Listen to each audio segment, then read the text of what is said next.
You know, this was funny. I watched an episode of Wildboyz today that they went to like a Cajun community in Louisiana. And as you're saying, like they seem smart, they seem suave. I'm picturing this guy, and this guy was like, all right, Chris, we're gonna get you a bit of swamp jewelry. That's what we're gonna do.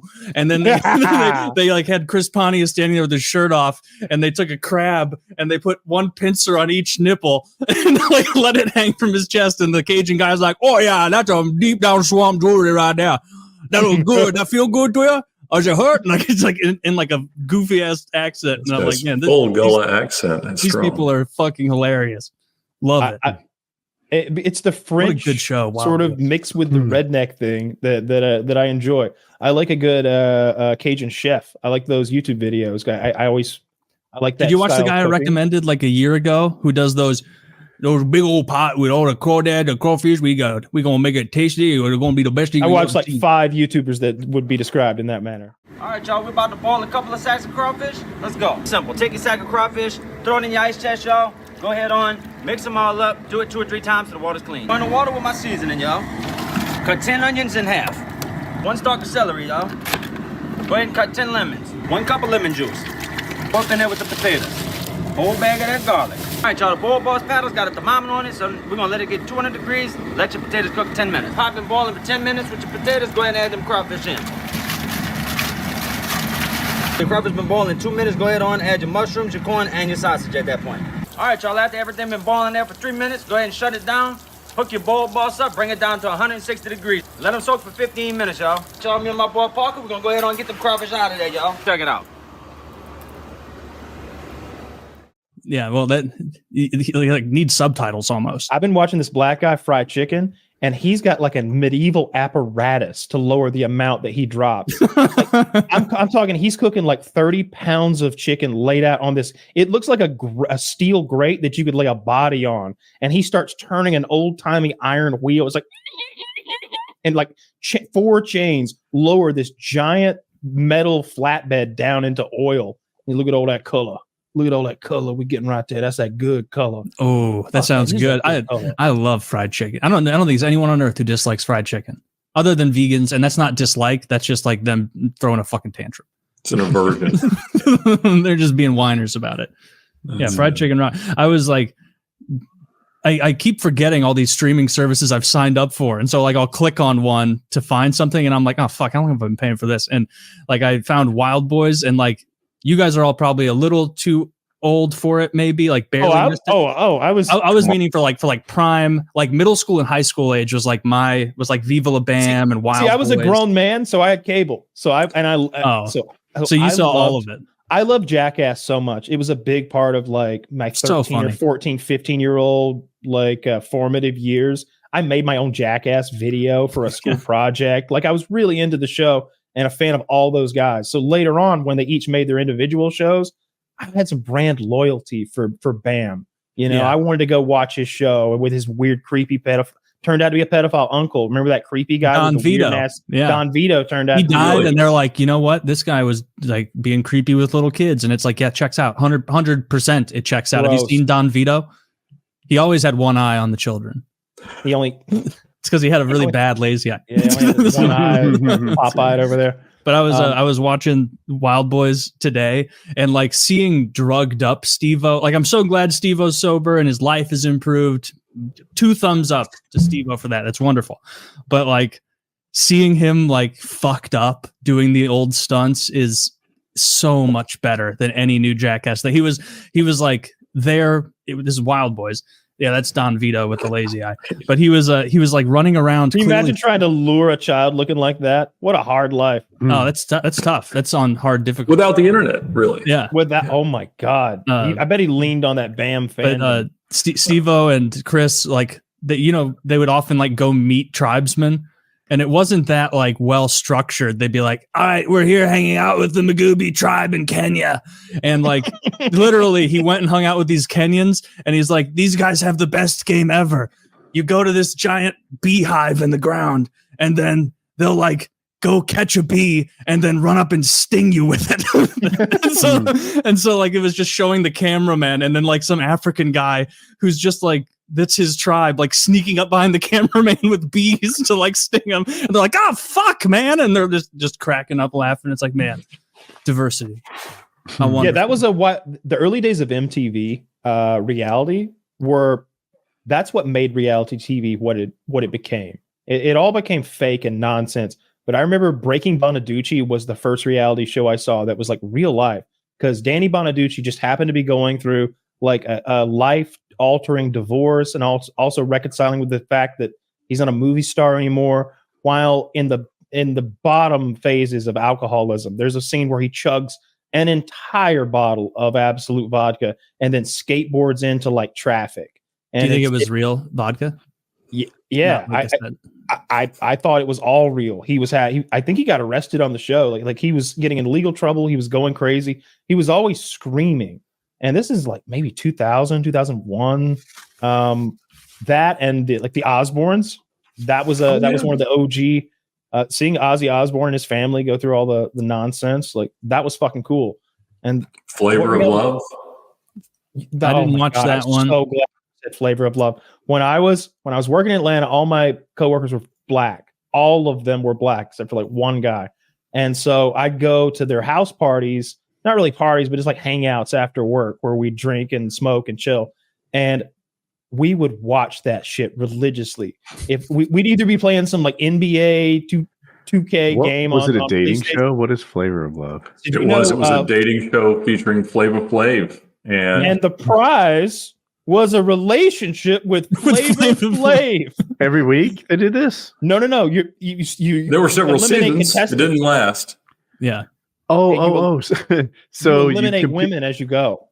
I see. So every week it's like The Bachelor, but the prize is Flavor Flav. This was a huge show in like 2005. It was massive because there wasn't a lot of competition. It's early days of cable still. At some point, the proliferation had just gotten there. And did he wear the giant clock the whole time? Yeah. Oh, absolutely. Yeah. Yeah. He gave all the girls nicknames at the beginning, and they went by the nicknames, which that was before they could even be promoting their own social brand. But it was like the most genius thing ever. That like your name is now New York. Tay. And that's it. I'm gonna name you Doo-Doo because you shit yourself first thing. My God, that happened. Where they one of the girls pooped her pants, and it falls down her leg. Like she's wearing a skirt, and there's a turd in the floor, and they're like, "What the fuck is that?" And I don't mean in some random corridor. I mean everybody's there in a big group. It's one of those early parts of the recording session for the TV show, and all the girls are congregated, and this one bitch has shit herself, and the turd is in the floor. And I don't mean like a prop turd. I mean this turd rolled out her pants, and everybody's like, "Ooh, it's doo-doo." What was she wearing? A skirt with no underwear? Yeah, okay. Just fell on out. Yeah, that's so rude. I'd kick her off the show. So then they did a second season, and I don't remember exactly how it came to be, but Brigitte Nielsen came to be with Flavor Flav. She was a supermodel and actress in the 80s. I know you've never seen Rocky IV, Taylor, but Woody, well, I need to see the first three. Do you remember? I know Brigitte Nielsen. Yeah, she was Sylvester Stallone's wife. She is in the 80s, she was like a 10 out of 10 gorgeous woman. She's like 6 feet, six, maybe 6'1". She's like a way taller than Stallone. She's like a master race, gorgeous blonde in the 80s. Was she Dragov's wife? Yes. In the yeah. No one can defeat Ivan Dragov. His punch will destroy. She was always hyping him up. It was great. Mm-hmm.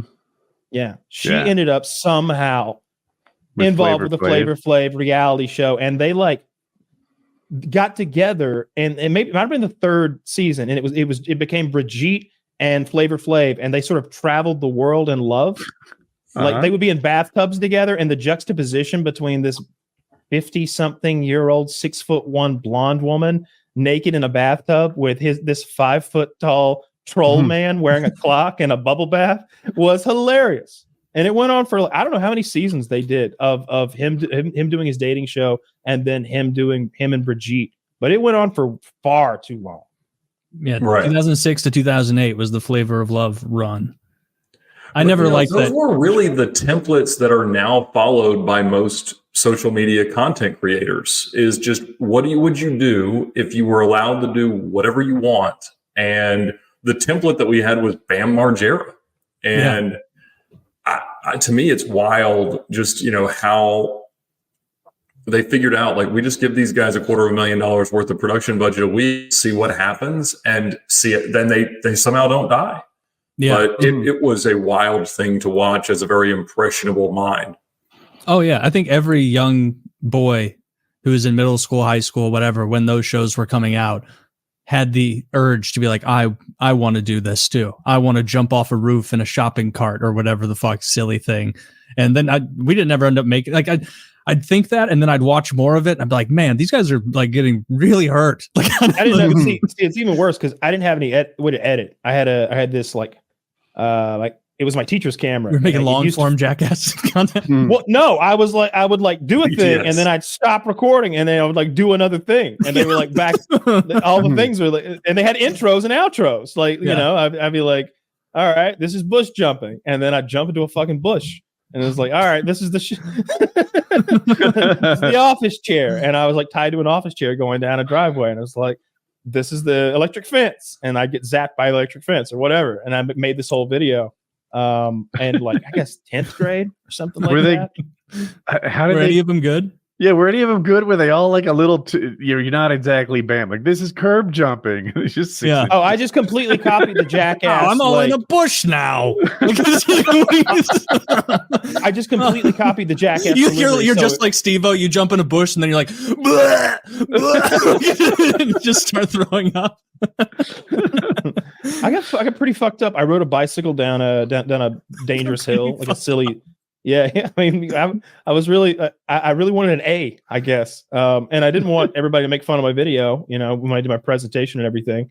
Ended up deleting the video accidentally by touching the tape, like just sitting there, like futzing around with the little tape. And I touched the exposed magnetic tape. That? It just deletes the whole.